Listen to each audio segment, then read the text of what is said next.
The golden afternoon light filtered through the lace curtains of the Miller residence, casting long, rectangular shadows across the polished hardwood floor.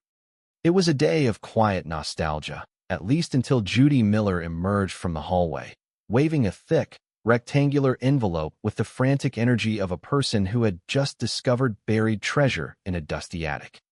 Bill was slumped on the sofa, his posture a testament to a long week of work and a weekend dedicated to doing as little as possible. "Hey," Judy announced, her voice echoing through the living room. "I finally got those pictures developed from Brian's birthday party." Bill squinted at her, his mind slowly shifting gears from a nap to the present reality. "Judy, these are from Brian's 8th birthday party. That was 6 years ago. I am fully aware of the timeline." "Bill," Judy replied, sliding a glossy photograph out of the sleeve. "But now you can finally quit bugging me about the lost memories of the past. Look at this. Here you are, caught in a moment of pure potential." Bill took the photo, studying it with a puzzled expression. "Where? I see you. I see the cake. I see a very young Brian covered in blue frosting. I do not see me." Judy leaned over, her finger tapping her own midsection in the picture. "Right there. In Mama's belly. You were quite the silent passenger back then." Tina, the youngest and most inquisitive member of the clan, hopped over to peer at the image. She looked at the photo, then at Bill's current physique, which had softened somewhat since his days as an amateur athlete. "Who has it in Daddy's belly now?" she asked with the brutal honesty that only a child can muster. Bill patted his stomach with mock dignity, his eyes twinkling. "You do not know yet, sweetie. But we are fairly certain it is going to have a long neck and a foamy head once it matures. Now, why do you not go wash up for dinner? Your Aunt Linda is coming over." As Tina scurried away, Bill stood up, his joints letting out a series of audible pops. "Linda and her new boyfriend will be here any minute. I thought I would fire up the barbecue and grill tonight. It is the honorable thing to do." Judy looked out the window at the frost-covered grass and the gray, biting sky. "It is freezing out there, Bill. You are going to be standing in the elements all by yourself while we are in here getting to know Linda's new guy. I can see exactly where you are going with this. You want to avoid the awkward small talk." "Hi, Bill." "Bye, Bill," Bill joked, already heading toward the patio door. "Hello." Sweet freezing cold. It is a small price to pay for solitude. However, before Bill could escape to the sanctuary of the grill, the front door burst open. Linda flew in, looking like she had just finished a high-stakes marathon of personal grooming. She was frantic, checking her reflection in every shiny surface she passed. "Hey, where is Trevor?" Judy asked, looking past her sister into the empty driveway. "I had to get in here first and tell you something," Linda whispered, her voice a mix of excitement and terror. "I told him I am 27. Judy blinked, her jaw dropping slightly. "You told him you were 27? Linda, why would you want to start a meaningful relationship on a total fabrication? That is 10 years of history you just erased." "You know?" A small, rational voice in my head asked that exact same question, Linda admitted, adjusting her hair. Fortunately, it was drowned out by a much louder voice screaming, "He is young. He is hot. Lie your 37-year-old self off." "Linda, that is incredibly shallow," Judy sighed. At that moment, Trevor walked through the door. He was a specimen of physical perfection that seemed out of place in a suburban living room. He was wearing a shirt that appeared to be struggling to contain his shoulders. "Sorry, Linda, I could not find your lipstick in the car," Trevor said, his voice a smooth baritone that seemed to vibrate the very air. "Trevor, honey," Linda chirped, her voice jumping an octave. "Meet my sister, Judy. You can call her my baby sis since I was a Chicago Bulls cheerleader and she was. Well, she was there too. We had a lot of fun on that squad. Did not we, Linda?" Judy said, her voice dripping with enough sarcasm to coat a fleet of cars. Trevor grinned, displaying teeth so white they were nearly blinding. Linda is wild. She took me to Club 31. I am a VIP there. I ended up doing a shot off his abs. It was quite a night. Linda beamed, looking at Trevor as if he were a prize-winning statue. Show her your abs. Sweetie. Go on. No. That is really not necessary, Bill said, stepping back into the room and feeling suddenly very aware of his own lack of a six-pack. Go ahead. Trevor, Linda insisted. That is what they are there for. They are public property. Trevor shrugged and lifted his shirt. The room went silent. It was not just a six-pack, it was a topographical map of muscular development. Judy tentatively reached out and poked one of the muscles as if she were testing a ripe melon. Oh. My, Judy whispered. How is that for a six-pack? Bill. Bill looked at Trevor's stomach and then back at his own. Six-pack? Who wants a six-pack when you can tap a keg? Trevor. This is my husband. Bill. Bill. This is Linda's boyfriend. Trevor. Nice to meet you, Trevor said, extending a hand. Bill took it, feeling like he was shaking hands with a hydraulic press. You? Too, Bill replied, trying to maintain his dignity. Why are you all sweaty? Trevor? Did you run here from the gym? Oh. I was trying to get the grill out of the garage for Bill, Judy interjected. But Bill could not get the door to open. It seems to be stuck. Linda saw her chance. Trevor. Honey. Could you open the garage door for Bill? He has been struggling with it for 20 minutes. I would not bother, Bill said, his pride wounded. It is frozen shut. It requires a blowtorch or a miracle. Maybe Trevor can melt the ice with his eyes, Judy suggested with a smirk. I do not mind taking a look, Trevor said, heading toward the garage with the easy confidence of a man who had never met a door he could not conquer. I will give you a hand. Bill. Oh. No. Bill, Linda said, stopping her husband. We do not want you to hurt yourself. Trevor looks like he can handle it. He lifts weights professionally. Yeah. And not just his own weight off the sofa, Judy added. Watching Bill's reaction, Bill watched Trevor walk away, feeling a strange mixture of admiration and a sudden, burning desire to join a gym.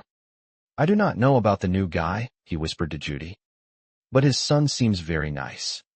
Linda told him she was 27. Judy reminded him. He will find out the truth eventually, Bill noted. Trust me, Judy whispered. He will find out when the light is right. Minutes later, Trevor returned, looking completely unfazed. I got it open, he announced. I just threw a little shoulder into it. It was no big deal. Oh. Come on now, Bill said, skeptical. I bet you have not had a little shoulder since you were 5 years old. My job keeps me in shape, Trevor explained. I teach spinning at the health club. That is where Linda and I met. I am also a triathlete in my spare time. Bill puffed out his chest. I am more of a team sport guy myself. You know, the classics, football, basketball, hockey, the high-impact stuff. Until 6 o'clock, Judy interrupted. And then he switches to the high-impact sport of watching game shows from a horizontal position. Trevor's eyes lit up. You play hockey? That is awesome. It is a great way to stay youthful. Well, Bill said, feeling the weight of the lie. I do not play as much as I used to, but I still pick up a stick now and then. Especially if there is a marshmallow at the end of it, Judy whispered to herself. The following Monday, Bill arrived home with a massive, overstuffed bag. He looked like a man who had just raided a sporting goods store. Hey, Bill, Judy said, looking up from her book. What is in the oversized bag? I joined that roller hockey league at the recreation center, Bill announced, pulling out a set of shiny black pads. I had to buy some equipment to stay competitive with the young guns. Judy stared at the mountain of gear. Oh, this is so incredibly cute. You are doing all of this because of Linda's boyfriend. Trevor. No, Bill insisted. It is because I want to play hockey and reconnect with my inner warrior. I was a legend on the ice back in the day. Yeah. Well, while you were back there in the 1970s. Pick me up a can of Tab, Judy joked. Judy? I have made up my mind. I am playing hockey. It is time to get back in the game. Whatever, Judy said, sighing. But do you not think you should work your way up to something as strenuous as hockey? Like, maybe you could start by walking past the couch without sitting down. Eventually, you could walk to the gym. After a couple of weeks, you could go inside and have a look around.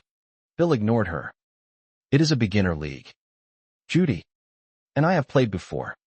Remember? I used to be Killer Miller. Yeah. Well, if you do this, you are going to have to change your last name to Injured, she countered. I'm not going to get injured. I have a helmet, pads, and gloves. I was born to play this sport. Judy stood up and walked toward the hallway. Oh, really? Well, let us visit a place I like to call Bill's Closet of Lost Dreams. She pulled open the door, revealing a graveyard of abandoned hobbies. There was the summer you were born to fish, she said, pointing to a tangled rod. In my defense, I only gave up because worms are inherently icky, Bill muttered. And the winter you were born to ski, she said, gesturing toward a pair of bright red skis. I was born to ski, Bill corrected her. I just was not born with the ability to stop on command. And that part of the afternoon you were born to scuba dive, Judy concluded, pointing to a snorkel and mask. I do not care if sharks do not live in freshwater lakes, Bill shouted as he gathered his gear. That was a shark. I saw the fin. Later that evening, Bill was on the rink. It was significantly more difficult than he remembered. The wheels on his skates seemed to have a mind of their own, and the other players were moving at a speed that felt supernatural. Come on. Phil, a teammate screamed, zooming past him. What are you doing? We are playing a 3-2 defense. You cannot play the point unless you get back. I know that, Bill gasped, his face the color of a ripe beet. This is the beginner league, right? Why are we moving so fast? Yeah, but it is also hockey, the teammate yelled. Move yourself. Phil. Bill's eyes widened. Wait. I am Phil. My name is Bill. Phil sucks, another player yelled as they skated by. I do not want to be Phil, Bill cried out. But he was interrupted by a collision with the boards that left him seeing stars.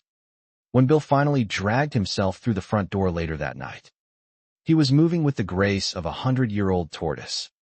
Tina was waiting for him in the foyer. Daddy, she chirped. Stop. Stop. Stop. Hi. Honey, Bill wheezed, leaning heavily against the doorframe. What is in the bag? Daddy's hockey equipment, Bill replied, his voice barely a whisper. Can I play with it? You can have it, Bill muttered. It belongs to the world now. Hey. Bill, Judy said, walking into the room. How was hockey? Did you reclaim your glory? Well, Bill started.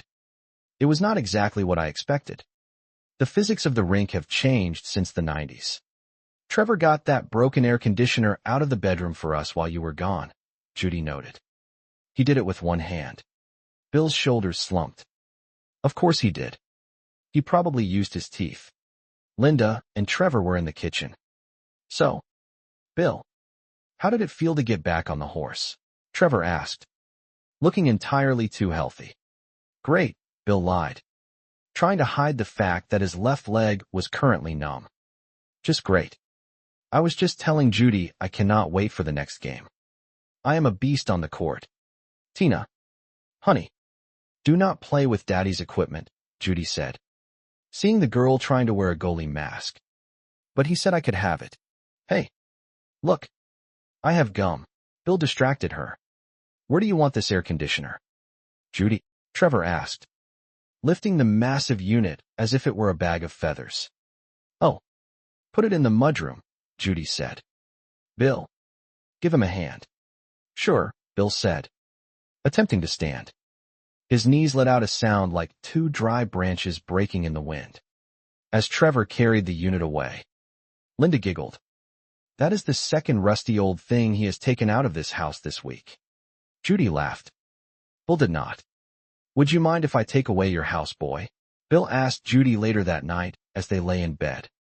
Well, Judy replied, I figured since we had a young, strong guy around, I might as well take advantage of the labor. I mean, that old fridge in the garage is not going to walk itself to the curb. Bill, I could have done that, Bill insisted. I do not think so, Judy said. It still had the chain around it from when you tried to drag it with the car. That was a dark day for our transmission. Bill sighed, rubbing his aching hip. So, tell me about the game. Bill, Judy said. Did your team win? Barely, Bill muttered. Some guy on our team named Phil accidentally knocked the puck into our own goal. Twice. He was a complete disaster. What an absolute idiot, Judy said, shaking her head. Yeah, Bill agreed. A total moron. Well, did you score any goals? Bill hesitated, then decided to lean into the fantasy. Yeah. 2. Both were masterpieces of athletic precision. All right.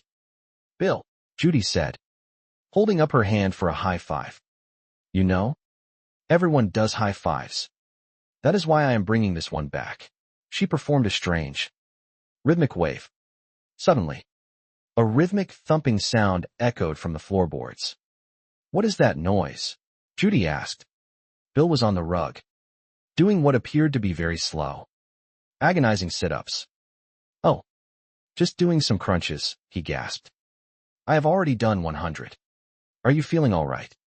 Bill, Judy asked, her voice full of skepticism. I feel fantastic. I am a fountain of youth. Really? Because you were walking around earlier like you were made of glass. You sure you did not overdo it playing hockey? Not at all, Bill snapped. Admit it, Judy poked his arm. You are a little sore. Stop it, Bill said. I know you are sore, she persisted. Okay. Maybe a little, Bill conceded. But only in the muscles that matter. Judy smiled triumphantly. Well, if you cannot make it down the stairs tomorrow, I could put your hockey gear in the closet of lost dreams for you. Nothing is going in the closet, Bill shouted. You are right, Judy agreed. We will have Trevor carry everything out to the curb for the trash collectors. Bill looked at her, his pride wounded. You know, it is easy to criticize from the sidelines. Judy, but when was the last time you saw the inside of a gym? Has it been 15 years? Judy's jaw dropped. What? I do not have to work out. I am naturally thin. It is a gift. There is a massive difference between being thin and being athletic, Bill countered. At least I am out there trying to be fit. Trying to be youthful. Who else is doing that here in this room? Oh. Wait. It is just me. Judy stood up, her eyes narrowing. Easy. Judy, Bill mocked. Do not get that heart rate up. It is not used to the excitement. You know what I think? Judy said, her voice trembling with competitive energy. I think I will go with Linda to the health club tomorrow. Great idea, Bill chuckled. You can sit at the juice bar and tell people how you are naturally thin while you eat a muffin. I am going to take Trevor's spinning class, Judy announced. And after that, I might lift weights. And after that, I might take a kickboxing class. I will be a machine. Kickboxing, Bill laughed. Like you could handle a single round. Judy suddenly lashed out with a quick, precise kick that stopped an inch from Bill's shin. Ow, Bill yelled, though she had not even touched him. I did not even kick you, Judy noted. I know, Bill groaned, clutching his leg. I got a cramp just watching you move that fast. The next morning, Linda looked at Judy with genuine concern as they stood outside the health club. Are you sure you want to do this? Trevor's spinning class is an intense, heart-pounding workout. What is it with everyone today? Judy asked, adjusting her brand-new headband. I used to work out a lot when I was younger. Running away from the authorities because they caught you with a six-pack behind the stadium is not working out, Linda pointed out. I can handle riding a bicycle that does not go anywhere, Judy insisted. Unlike your age, which seems to be moving in reverse. Linda frowned. For your information, I felt guilty making Trevor think I was 27. So this weekend, we are celebrating my 20th birthday. No presents. Just youth. Inside the house, Bill was struggling to put on his socks. Judy walked in, looking like an Olympic athlete in training. Bill, is that you? Yep, Bill grunted. So you are heading out to your spinning class? Huh, Bill asked, watching her stretch. Yep, Judy replied. Good luck with your little hockey game. Oh, I do not need luck, she said, flexing a slender arm. I have muscles I did not even know existed yesterday. But you better watch yourself. I cannot watch myself, Bill countered. I skate with the speed of a comet. Come on. Judy, Linda called. The bikes fill up early in Trevor's class. As they left, Bill reached for his shoe. Bill, your shoe is untied, Judy called over her shoulder. Thanks, Bill muttered. He leaned over to tie it and realized he could not quite reach his foot without his back protesting. He stayed in that bent position for a long time, waiting for the world to stop spinning. Hey, Bill, a voice called.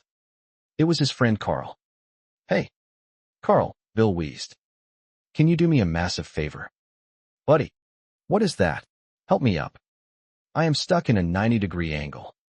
Carl reached down and hauled Bill to a standing position. Oh, boy. You look like you have been through a blender. There we go. Carl held up a grocery bag. I brought all that stuff you asked for. Heat rub, ibuprofen, and an ice pack. Did I forget anything? Grandpa. Shut up, Bill groaned.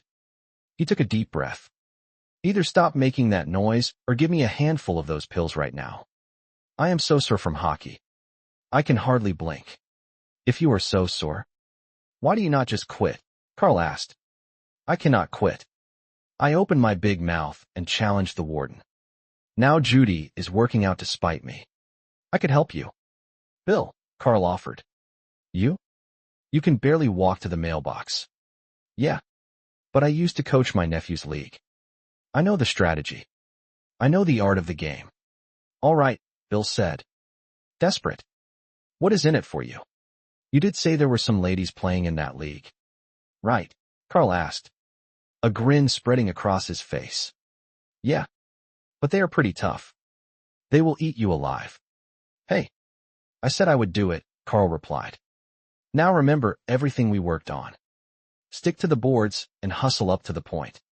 Do not let them see you sweat.